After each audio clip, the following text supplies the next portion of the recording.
घाट पानी सब भरे, अब घट भरे न कोई, ओ जी अब घट घाट कबीर का भरे से निर्मल हो।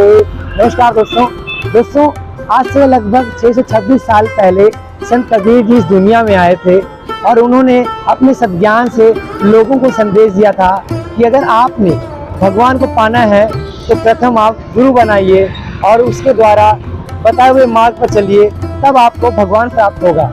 उन्होंने जो लोग हिंदू मुस्लिम के नाम पर लड़ते थे उनको भी समझाया था कि आप भाई की तरह रहिए, क्योंकि आप सभी एक ईश्वर की संतान है। दोस्तों, उन्होंने मूर्ति पूजा का भी खंडन किया था। उन्होंने अपने दोहों, शब्दों और लोकोक्तियों के माध्यम से लोगों को सद्ज्ञान दिया था।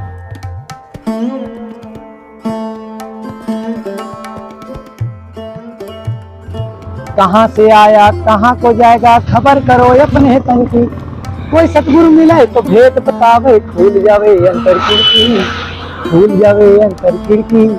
सुना आपने दोस्तों, कितनी मनमोहक वाणी संत कबीर जी इस दुनिया में लिखकर चले गए। इन वाणियों को हमें उपहार देकर चले गए। इन वाणियों का अर्थ ये निकलता है कि हमारे जीवन में गुरु की महत्वता बहुत ज्यादा है, क्योंकि लास्ट लाइन में, लास्ट पंक्ति में यही बोला गया, कोई सतगुरु मिले तो भेद बतावे, भूल जावे अंतर की। एक वाणी और आती है मेरे मन में कि संत कबीर जी की दोहा है, यही संत कबीर जी का दोहा है कि पत्ता टूटा डाल से ले गए पवन उड़ाए, पत्ता झनके अपने कर्म पे, बहुर मिलब कभी आए, मन पहुना हो गुरु बिन जय बाह कौने घाटी। इन सभी वाणियों का, इन सभी शब्दों का एक ही शाब्दिक अर्थ निकलता है कि हमारे मनुष्य जीवन में गुरु का बहुत महत्वता है। तो अब बात करते हैं आज के मुद्दे की। आज का मुद्दा ये है संत कबीर प्रगट दिवस। जी हाँ दोस्तों, कल यानी 4 जून 2023 को संत कबीर प्रगट दिवस है, 626वां। और ऐसे में संत रामपाल जी महाराज जो कि कबीर पंथी हैं, उनके नेपाल समेत 11 आश्रमों में कबीर प्रगट दिवस मनाया जा रहा है। 2 जून से लेकर 4 जून तक कबीर प्रगट दिवस मनाया जाएगा। किस प्रकार ये भी बताता हूँ। दर्शकों, मैं बता दूं आपको तो संत रामपाल जी महाराज जी के सभी आश्रमों में 3 दिवसीय अखंड पाठ रखा गया है। संत गरीबदास जी महाराज जी के सतगंज साहिब का जो अमृतवाणी है उसका पाठ किया जाएगा। साथ ही विशाल भंडारे का भी आयोजन किया है और भी भव्य कार्यक्रम रखे गए हैं, जैसे रक्तदान शिविर, दहेज मुक्त विवाह। तो हम आपको संत रामपाल जी महाराज जी के सतलोक आश्रम धूरी में लेकर चलते हैं। हमारे 18 न्यूज़ इंडिया की जो टीम आ पहुंची है धूरी।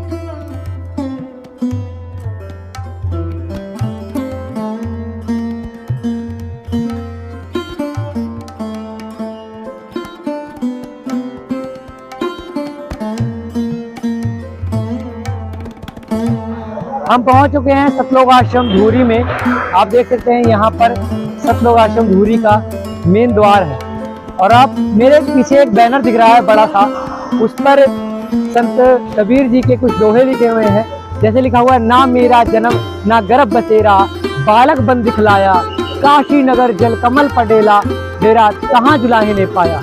आप देख सकते हैं ये संत कबीर जी की लिखी वाणियाँ हैं और इस बैनर पर लिखा है कि जगत गुरु तत्वदर्शी संत रामपाल जी महाराज जी के सानिध्य में परमेश्वर कबीर साहिब जी के 626वें कबीर प्रगट दिवस के उपलक्ष्य में 2, 3, 4 जून 2023 के उपलक्ष्य में विशाल भंडारे का भी आयोजन है। आप देख सकते हैं इस बैनर पर लिखा है कि अखंड पाठ, निःशुल्क नाम दीक्षा व विशाल सत्संग समारोह का भी आयोजन इस आश्रम में किया जा रहा है। तो हम आपको लेके चलते हैं सतलोक आश्रम धूरी में। ये है वो मेन द्वार जहाँ से सतलोक आश्रम धूरी के अंदर जाया जाता है। हमारी नजर पड़ रही है संत रामपाल जी महाराज जी के तस्वीर पर। यहाँ पर एक बैनर पे कबीर साहिब जी के दोहे लिखे हुए हैं। ये संत रामपाल जी महाराज कबीर पंथी हैं। इसमें लिखा हुआ है दोहा, कभी एक दिन ऐसा होवेगा सबसे पड़े बिछोड़, राजा राणा राव रंग सावधान क्यों न हो। ऐसी ऐसी वाणियाँ कबीर साहिब के दोहे लिखे पड़े हुए हैं यहाँ पर बैनरों द्वारा। संत लोगों की जब नजर पड़ती है तो थोड़ा संदेश लोगों को जाता है इस दोहे के प्रति। हम आपको अब लेके चलते हैं संत रामपाल जी महाराज जी के सतलोक आश्रम धूरी के अंदर। अब देख सकते हैं यहाँ पर प्रणाम स्थल है। यहाँ पर संत रामपाल जी महाराज जी के जो श्रद्धालु है आश्रम में आते हैं वो अपने गुरुदेव जी को प्रणाम करते हैं। अब हम आपको कुछ तस्वीरें सतलोक आश्रम धूरी की शेयर करने वाले हैं। संत रामपाल जी महाराज जी के सतलोक आश्रम धूरी में पंडाल में एंटर करते समय एक बोर्ड पर मेरी नज़र पड़ी।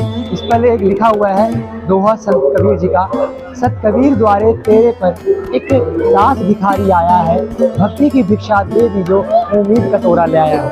आप देख सकते हैं यहाँ पर एक इतना मनमोहक दोहा लिखा हुआ है पंडाल के द्वार पर। इसका मतलब ये है कि संत कबीर जी को संत रामपाल जी महाराज जी के जो शिष्य हैं, ये संत रामपाल जी महाराज ये बोलना चाहते हैं कि आपके द्वार पर एक दास भिखारी आया है और भक्ति की भिक्षा हमें दान में दीजिए, उम्मीद का टोरा ले आया है। तो आप देख सकते हैं यहाँ पर कितने सुंदर मनमोहक तरीके से, भव्य तरीके से आश्रम को सजाया गया है। कबीर प्रकट दिवस मनाया जा रहा है। हम आपको और तस्वीरें साझा करते हैं। दोस्तों हम एंटर कर चुके हैं सतलोक आश्रम धूरी में और ये पंडाल है जहाँ पर हम अभी खड़े हैं। संत रामपाल जी महाराज जी के सतलोक आश्रम धूरी के बाहर हम आपने आपको एक बैनर दिखाया था, उस पर पढ़ के दिखाया था। उस पर लिखा था अखंड पाठ व विशाल भंडारा व विशाल सत्संग समारोह का यहाँ पर जो है कि आयोजन किया जा रहा है। तो हम देख सकते हैं यहाँ पर दरबार साहिब सजाया गया है, इतने साफ सुथरे, कितने सारे ढंग तरीके से और कितने मनमोहक तरीके से यहाँ पर इस दरबार साहिब को सजाया गया है। दो जगह पर दरबार साहिब लगाया है जहाँ पर वेदी साहिब इसको कहा जाता है। संत रामपाल जी महाराज जी के सानिध्य में विशाल सत्संग का भी यहाँ पर आयोजन किया जा रहा है और अखंड पाठ जो है यहाँ पर आप देख सकते हैं जो पाठी पाठ कर रहे हैं वो अमृतमय वाणियों का पाठ कर रहे हैं। संत गरीबदास जी महाराज जी के जो सदग्रंथ साहिब हैं उनमें लिखी जो वाणियाँ हैं उसका ये पाठ कर रहे हैं। ये 3 दिन लगातार 3 दिवसीय अखंड पाठ होता है। उसके साथ ही हम आपको विशाल भंडारे का भी यहाँ पर जो आयोजन किया जा रहा है उसकी भी तस्वीरें साझा करेंगे। सबसे पहले मेरी नजर जाती है दरबार साहिब में ऊपर लगे बैनरों पर, तो इस पर लिखा है कबीर और ज्ञान सब ज्ञान री, कबीर ज्ञान सो ज्ञान, जैसे गोला तोपला करता चले मैदान। यहाँ पर भी संत कबीर जी के दोहे लगा के रखे हुए हैं बैनरों के द्वारा पर और संत रामपाल जी महाराज व कबीर साहिब के यहाँ पर पोस्टर के द्वारा फोटो यहाँ पर प्रदर्शित की जा रही है। हम आपको और भी जो यहाँ पर व्यवस्थाएं हैं उससे रूबरू कराते हैं। यहाँ पर जो विशाल भंडारा लगा हुआ है उससे भी आपको रूबरू कराते हैं।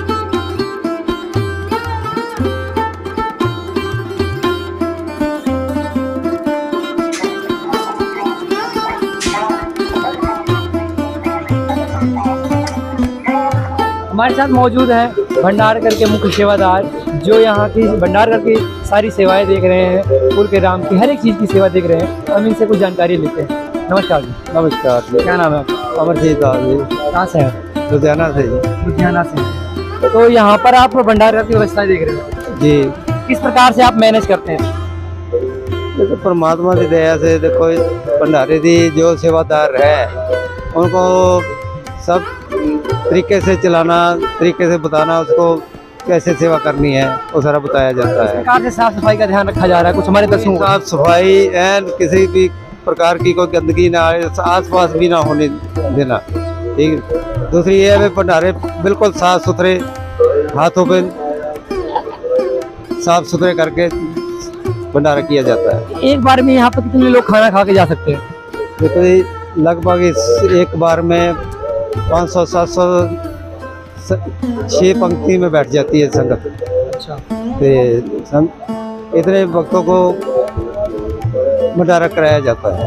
2 दिन हो गया भंडारा चलते, कितने लोग यहाँ पर आ गए अभी तक? अभी कल आज और दोनों दिन मिला के कम से कम 10,000 के लगभग संगत आ चुकी है। तो कहते हैं कि कबीर प्रकट दिवस धूमधाम से मनाया जा रहा है, तो क्या क्या लोगों को यहाँ पर खिलाने के लिए व्यवस्थाएं आप? परमात्मा की दया से देखो ये परमात्मा कबीर साहब जी के प्रकट दिवस के ऊपर लड्डू राम सबसे पहले जो मठियाई है लड्डू राम वितरण किया जाता है। उसके बाद भंडारा जो है रोटी है, दाल सब्जी चावल सब कुछ चलता है। लड्डू भी है? लड्डू भी है, ये लड्डू कहा जाता है कि देसी घी से लड्डू बनाए जाते हैं। देसी घी से लड्डू भी, भंडारा भी, सारा सब कुछ देसी घी से बनाया जाता है। सभी कुछ देसी। ठीक है, तो आपके पास कितने यहाँ पर वॉलेंटियर्स हैं जो लोगों को खाने खिलाने के लिए व्यवस्थाएं? हमारे पास कम से कम 40 सेवादार है ये जो भंडारे की सेवा कर रहे हैं। यहाँ पर कुछ और भी सेवादार मौजूद हैं, उनसे भी बातचीत करेंगे। क्या नाम है जी आपका? भगत गौरव दास। कहाँ से हैं आप? भगत जी मैं फिरोजपुर पंजाब से आया हूँ। हाँ जी जी। तो क्या करते हैं आपका? भगत जी मैं स्टूडेंट हूँ, मैं ग्रेजुएशन की हुई है मैंने, मैं गवर्नमेंट जॉब की तैयारी कर रहा हूँ, MSc IT में। आपके पास और कोई काम नहीं है, आप गवर्नमेंट की जॉब की तैयारी कर रहे हैं, उसके लिए बहुत सारी मेहनत लगती है, पढ़ाई लगती है, तो आप सेवा करने के लिए क्यों आए आप? भगत जी जो गवर्नमेंट जॉब है ना वो सिर्फ इसी लोग तक ही सीमित है, तो इधर हम आएंगे ना, इधर सेवा करेंगे, ठीक है, इधर से हमें भक्ति मिलेगी। सेवा करके क्या फायदा आपको? बोलिए सेवा करके फायदा ये है कि हमारे सतलों की प्राप्ति होगी, ठीक है, ये हमारा जितना ये शरीर तो मिट्टी है, नमक है, तो जितनी सेवा ले सकते हैं परमात्मा ने बोला इससे सेवा लेनी चाहिए। तो सेवा लेनी चाहिए, तो कौन सी सेवा आप यहाँ पर करते हैं? भगत जी भंडारे घर में सेवा हमारी। किस प्रकार से मैनेज करते हैं आप? भगत जी बस मैंने परमात्मा की दया से सब मैनेज होता है। अच्छा, हाँ जी भगत जी। आप क्या कहना चाहेंगे? आप यहाँ पर आप सेवा करने आए हैं, हाँ जी भगत जी। क्या कहना चाहेंगे दर्शकों को? भगत जी परमात्मा के या मतलब परमात्मा का भंडारा चल रहा है, ये सभी मतलब भाई बहनों से यही है कि आए यहाँ परमात्मा के भंडारा आप में। कितने दिन से हैं? मैं भगत जी 3 दिन हूँ। क्या काम करते हैं आप? भगत जी आप भंडारा वितरण में सेवा कर रहे हैं। वैसे आप क्या करते हैं डेली? वैसे भगत जी मैं सिलाई का काम करता हूँ, बुटीक का। तो आपको कहाँ से संदेश मिलता है कि हमें भी सेवा करनी चाहिए आश्रम में जाकर? ये भगत जी परमात्मा मतलब सत्संग में बताते रहते हैं कि ये शरीर है, मानव शरीर है, हमें सेवा करके अब इस जीवन को सफल बनाना चाहिए, और क्या बोलते हैं सेवा करनी चाहिए और परमात्मा का नाम सुनना मतलब करना चाहिए। जैसा कि आप देख सकते हैं यहाँ पर संत रामपाल जी महाराज जी के शिष्यों को संदेश मिलता है कि सेवा करनी चाहिए, सेवा से पाप नष्ट होते हैं, पुण्य बनते हैं, और कहते हैं कि ये जो शरीर है ये मिट्टी है, जिससे जितना इस शरीर से सेवा ली जा सकती है। यहाँ पर और भी भरपूर कार्यक्रम किए जा रहे हैं, रक्तदान शिविर कैंप लगाया जा रहा है, प्रदर्शनी लगाई जा रही है यहाँ पर, तो वो हम आपको दिखाने वाले हैं। जैसा कि हमने बताया कि यहाँ पर प्रदर्शनी लगी हुई है, आप देख सकते हैं यहाँ पर संत रामपाल जी महाराज जी की तस्वीर के साथ में लिखा हुआ है प्रदर्शनी सतलोक आश्रम धूरी पंजाब सत साहिब, और पंजाबी में भी लिखा हुआ है प्रदर्शनी। तो हम एंटर करते हैं प्रदर्शनी, हम हैं प्रदर्शनी के अंदर में। आप देख सकते हैं यहाँ पर कितने मनमोहक तरीके से यहाँ पर सजाया गया है, तस्वीरें लगाई गई है, जो कथाएँ हैं संत कबीर जी द्वारा जो लीलाएं रची गई थी उनको तस्वीरों के माध्यम से प्रदर्शित किया जा रहा है, इसीलिए प्रदर्शनी लगाई गई है। तो हम प्रदर्शनी सेवादारों से कुछ बातचीत करेंगे, इस प्रदर्शनी का महत्व क्या है और वो इस प्रदर्शनी को कैसे मैनेज कर रहे हैं। तो हमारे साथ प्रदर्शनी सेवादार, हम इनसे कुछ बातचीत करते हैं और आपको इस प्रदर्शनी की कुछ जानकारियाँ देते हैं। जी नमस्कार सर। सत साहिब जी। क्या नाम है सर? मेरा नाम मनीष दास है जी। कितना है ये? मैं यहीं पास में हूँ संगरूर से, ये धूरी आश्रम है, साथ में पड़ता है संगरूर। अच्छा, संगरूर में। हाँ जी हाँ जी। तो इस प्रदर्शनी का लगाने का क्या महत्व है? देखिए जी, आज का दिन है प्रकट दिवस है कबीर जी का, तो इसमें प्रदर्शनी में हम लोगों को समझा रहे हैं, जो भी लोग हमें देखने आ रहे हैं प्रदर्शनी को, इसमें दिखाया जा रहा है कि परमात्मा कैसे प्रकट हुए। जैसे लोग बोलते हैं कबीर जी का जन्म हुआ था माता के गर्भ से, तो ऐसा नहीं था, वो प्रकट हुए थे कबीर जी। तो इसमें उनकी प्रदर्शनी लगा रखी है कि ऐसे ऐसे प्रकट हुए, ऐसे उनका पालन पोषण हुआ, कुंवारी गाय से उनका पालन पोषण हुआ। तो इस प्रदर्शनी में बताया जा रहा है जैसे गरीबदास जी को उन्होंने ज्ञान समझाया, ऊपर लेकर के सतलोक लेकर गए, ऐसे धर्मदास जी को लेकर गए, ऐसी जैसे कबीर जी परमात्मा है उनके मतलब प्रमाण दे रखे हैं इस प्रदर्शनी में। जैसे ये देखो आप सामने आप चित्र देख सकते हो, गुरु ग्रंथ साहिब जी में भी मतलब प्रमाण है कि कबीर जी भगवान है, मतलब गीता में बाइबल में सारी पुस्तकें पड़ी हुई हैं। ऐसे प्रदर्शनी लगा करके हम लोगों को समझा रहे हैं मतलब कि परमात्मा कौन थे, कैसे आए थे, क्या क्या लीलाएं की उन्होंने। कुल मिला के आपका कहने का भाव ये है कि कबीर जी ने जो अपने समय में लीलाएं रची, उनकी जो चित्रों द्वारा ये प्रदर्शित किया जाता है। बिल्कुल बिल्कुल, कबीर परमात्मा ने जो भी लीलाएं की थी सभी इन चित्रों में दर्शाया गया है, वही चीजें हम लोगों को समझाने की कोशिश कर रहे हैं। किस प्रकार से यहाँ पर लोगों को मैनेज करते हैं, किस प्रकार से लोग यहाँ पर आते हैं? जैसे हम ये समागम होने से पहले लोगों को इनवाइट करते हैं घर घर पे जाके, ठीक है जी, इनवाइट करते हैं उनको, तो लोग यहाँ पे आते हैं, तो हम उनको प्रदर्शनी लगा के समझाते हैं, तो समझते भी हैं, नाम दीक्षा भी लेते हैं, और उनके लिए भंडारे की व्यवस्था भी की गई है। देसी घी का भंडारा है, आप देखोगे यहाँ पे खूनदान की व्यवस्था भी कर रखी है, मतलब अगर किसी ने खूनदान करना हो, यहाँ पे लोग ऐसे आते हैं, उनके लिए सत्संग की व्यवस्था भी की जाती है। लोग परमात्मा के अनमोल वचन सुनते हैं, उस पर अमल करते हैं। तो जब आप लोगों को समझाते हैं तो लोगों की क्या प्रतिक्रिया रहती है? लोगों का रिस्पॉन्स बहुत ही बढ़िया होता है। आप ऐसा मानो जैसे कि लोग यहाँ पे आते हैं, प्रदर्शनियां देखते हैं, ज्ञान को समझते हैं, मतलब वो हैरान हो जाते हैं कि परमात्मा के बारे में आज तक हमें पता ही नहीं था। वो जब परमात्मा के बारे में समझते हैं, हमसे किताबें ले जाती हैं, हम किताबें पढ़ते हैं, किताबें पढ़ेंगे, किताबें पढ़ते हैं, जिन लोगों को समझ आ जाता है वो नाम दीक्षा लेते हैं। कुछ समय बाद आप उनसे सुनोगे तो वो आपको अपने लाभ भी बताएंगे कि हमको क्या लाभ हुए हैं। जैसा कि आप तस्वीरों में देख रहे हैं, संत रामपाल जी महाराज जी के सानिध्य में सतलोक आश्रम धूरी में 2 जोड़ों का दहेज मुक्त विवाह हो रहा है। आप देख सकते हैं तस्वीरों में, सामने 2 जोड़े बैठे हैं और ये रमैनी है। ये जो पीछे संत रामपाल जी महाराज जी की आवाज आ रही है, इस वाणी को अश्विन निकंदन कहा जाता है। ये 17 मिनट की होती है और इस पाठ के द्वारा ये जो शादी होती है ये संपूर्ण हो जाती है, यानी संपन्न हो जाती है। तो आप देख सकते हैं कितने अनूठे तरीके से, कितने सादे तरीके से 2 जोड़े संसारिक बंधनों में बंधने जा रहे हैं, यानी विवाह होने वाला है। सभी आडंबरों को पीछे छोड़ते हुए संत रामपाल जी महाराज एक सराहनीय कार्य कर रहे हैं और लोग उनका बढ़ चढ़कर साथ दे रहे हैं। हम बात करते हैं दूसरे जोड़े से। इन्होंने भी एक समाज को अच्छा मिसाल दिया है, मिसाल पेश की है, एक सराहनीय कार्य किया है। जी नमस्कार मैम, क्या नाम है जी? भगतपति मनीषा दासी जी। कहाँ से आप जी? मैं फाइलका से हूँ जी। अच्छा, आपने इतना अच्छा काम किया, एक दहेज मुक्त विवाह करके, कहाँ से संदेश मिलता है आपको? हमें एक बहुत ही अच्छा संदेश मिलता है कि हमें एक दहेज मुक्त शादी का मतलब है। पहले तो ये है कि हमारे जो बहुत ही मतलब पाखंड वगैरह होता है कि ये दे दिया वो दे दिया, और बाद में फिर उनको मतलब फोर्स करते हैं कि ये लेके आओ वो लेके आओ, उन पे काफ़ी अत्याचार भी करते हैं, जो कि बहुत ही गलत है। इसमें ऐसा कुछ भी नहीं, हमें एक लड़कियों के बारे में ही प्रेरित किया जाता है कि मतलब उनको पढ़ाओ लिखाओ, एक अच्छी शिक्षा दो, जो कि मतलब इसमें जुड़ें और अपना कल्याण। संदेश बस ये देना चाहते हैं कि इसमें जुड़ो, बहुत ही अच्छा है और अपना कल्याण करो। अच्छा नाम है आपका? शिवम दास, कहाँ से हैं जी आप?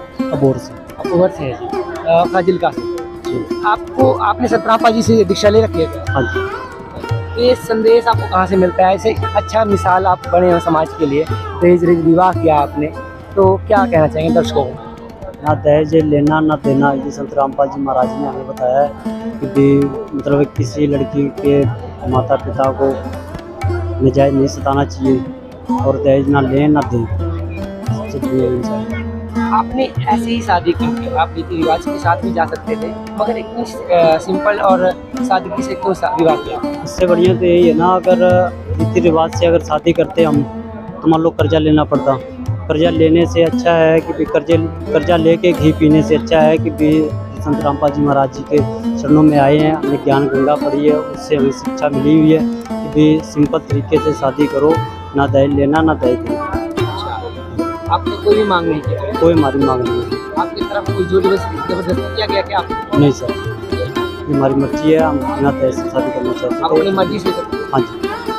तो आप देख सकते हैं कि ये संत रामपाल जी महाराज की शिष्य है और इन्होंने अपनी ही मर्जी से ये विवाह किया है और इन्होंने संत रामपाल जी महाराज जी से संदेश, इन्होंने नाम दीक्षा भी लिया, इन्होंने सत्संग में सुना है, तब इन्होंने ऐसा विवाह के लिए कदम उठाया है। तो आप बने रहिए हमारे साथ, हम और भी तस्वीरें सतलोक आश्रम धूरी की दिखाते रहेंगे। तो हमने आपको अभी तस्वीरें दिखाई रक्तदान शिविर की। संत रामपाल जी महाराज जी के सतलोक आश्रम धूरी में रक्तदान कैंप भी लगाया गया है कबीर परमेश्वर प्रकट दिवस के उपलक्ष्य में। तो आइए हम जानते हैं कि यहाँ पर अभी तक कितने यूनिट रक्तदान हो चुका है और यहाँ की व्यवस्थाएं किस प्रकार से सुचारू रूप से चल रही हैं, वो उसकी जानकारी लेते हैं। नमस्कार जी। नमस्कार, क्या नाम है जी आपका? गुरदीप सिंह। कहाँ से हैं जी आप? मैं दूरी संगरूर से हूँ। यहीं के आप सेवादार हैं? हाँ जी। अभी तक कितने, सुबह से कितने रक्तदान हो गए? अभी तक 75 रक्तदान हो चुके हैं, लगभग 25 के करीब और होंगे। 101 का टारगेट है हमारा। तो किस प्रकार से यहाँ पर आप सेवाएं देख रहे हैं? यहाँ जो है वो सारी कबीर परमेश्वर जी के प्रकट दिवस के ऊपर उपलक्ष्य में पाठ चल रहा है 2, 3, 4 का। आज 3 तारीख है। 3 तारीख को ब्लड डोनेशन कैंप लगाया गया था, जिसमें ब्लड लेने के लिए टीम आई हुई है और हमारे जो संत रामपाल जी महाराज जी के श्रद्धालु हैं वो ब्लड दे रहे हैं। तो अभी लाइन लगी हुई है, आप देखोगे शाम तक 101 आराम से हो जाएंगे। तो क्या क्या व्यवस्थाएं दे रही हैं जो रक्तदान दे रहे हैं, उनको क्या क्या खाने की व्यवस्था दे रही हैं? जो डॉक्टर ने रिकमेंडेड कर रखा है वो सारी सुविधा इनको दी जा रही है। खाने के लिए, पीने के लिए भंडारा भी चल रहा है। जैसे कि क्या चीज़? जैसे पूरा खुली भंडारा चल रहा है। जो पहले आता है उनको नींबू पानी पिलाया जाता है ब्लड देने से पहले, और उसके बाद फ्रूटी और फ्रूट दिया जा रहा है। जैसे कि आप देख सकते हैं यहाँ पर लोग दे भी रहे हैं। हम लोगों से भी पूछेंगे कि किस प्रकार से इनका अनुभव रहा है, ये रक्तदान क्यों दे रहे हैं। जी नमस्कार जी। सत्साहिब जी। क्या नाम है जी आपका? सिद्धार्थ दास। कैसा लग रहा है आप रक्तदान कर रहे हैं? बहुत बढ़िया लग रहा है। कहाँ से संदेश मिलता है? ऐसे आप रक्तदान, कहा जाता है कि महादान है, कहाँ से संदेश मिलता है आपको? संत रामपाल जी महाराज हमें सत्संग में बताते हैं जी। और जैसे वो संत रामपाल जी महाराज समाज सुधार के लिए समाज के लिए एक बहुत अच्छा काम कर रहे हैं। जैसे कि दहेज रहित शादियां करवाते हैं और वो इस चीज़ के लिए मोटिवेट करते हैं कि हमें ज़रूरतमंदों को खून दें। तो इसके ये पार्ट है। तो आपको भी उन्होंने मोटिवेट किया। बिल्कुल। क्या नाम है जी आपका? धीरज दास, धीरज जी। कहाँ से हैं जी आप? जम्मू कश्मीर से। कैसा अनुभव है आपका? आप रक्तदान कर रहे हैं। रक्तदान तो तत्वदर्शी संत रामपाल जी महाराज जी के सानिध्य में अगर किया जाए तो मेरे शरीर का कतरा कतरा देने को तैयार हूँ, क्योंकि उसमें संत रामपाल जी महाराज जब आशीर्वाद दे दें कि बेटा तेरी मुक्ति पक्की है, तो कन कन ले लो, शरीर का एक एक बूंद ले लो। क्या नाम है जी? काजल, काजल जी। कहाँ से आ रहे हैं? लुधियाना। लुधियाना से आए। आपको आप रक्तदान दे रहे हैं, कैसा लग रहा है? ये बहुत अच्छा लग रहा है। रक्त देना ही एक बहुत बड़ा मौका होता है सोसाइटी के लिए कुछ अच्छा करने का। फर्स्ट टाइम है आपका? जी बिल्कुल, ये मेरा फर्स्ट टाइम। तो आपको डर नहीं लगा इससे पहले? नहीं, डर की कोई बात नहीं। ठीक है। तो आपको संदेश ऐसे कहाँ मिलते हैं ऐसे अच्छे कार्य करने के लिए? जी देखिए, मैं तो संत रामपाल जी महाराज से ही जुड़ी हुई थी पहले से, तो बहुत अच्छा लगता है कि हर वो काम जिससे सोसाइटी का भला हो सकता है उसमें गुरुजी हमेशा आगे ही रहते हैं और अपने बच्चों को भी कहते हैं कि उन्हें आगे से आगे बढ़कर इनमें हिस्सा लेना चाहिए। कब नाम लिया था आपने? मैंने 2004 में नाम लिया था। तो आप देख सकते हैं संत रामपाल जी महाराज की शिष्या और सारे ही यहाँ पर माताएं बहनें जो उसके साथ हर एक सेवा में, हर एक कार्य में संत रामपाल जी महाराज जी का साथ देते हैं। तो बने रहिए हमारे साथ इसी कड़ी के साथ। कैमरा पर्सन प्रिंस कुमार के साथ वैभव चक्रवर्ती, 18 न्यूज़ 18।